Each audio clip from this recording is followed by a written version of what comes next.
C'est une affaire qui continue de connaître des rebondissements quasiment quotidiennement depuis près de 2 semaines maintenant.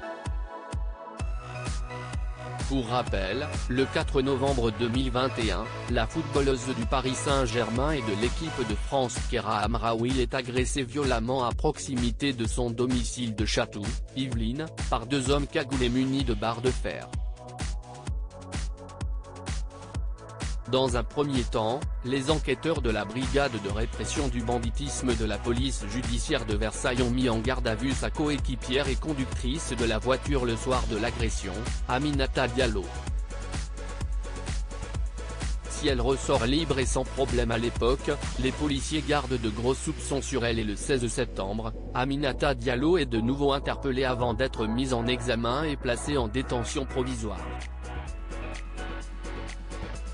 Si elle a depuis été remise en liberté et placée sous contrôle judiciaire, les enquêteurs et la juge d'instruction l'ont longtemps interrogée et le Parisien a pu avoir accès aux déclarations de la joueuse de 27 ans, actuellement sans contrat.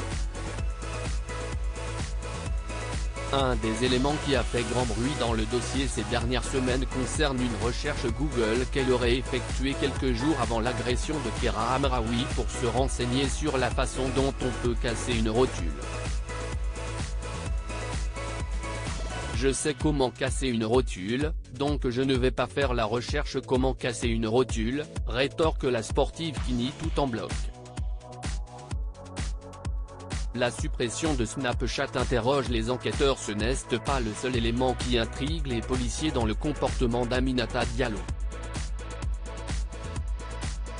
La suppression de l'application Snapchat 2 jours après l'agression jette le trouble sur les intentions de la jeune femme.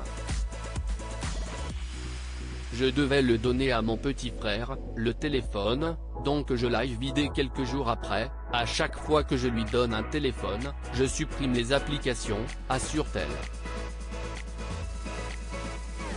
Aminata Diallo se pose donc en victime collatérale dans cette affaire et continue d'indiquer qu'elle est innocente et qu'elle n'a rien à voir avec l'agression de sa coéquipière en club.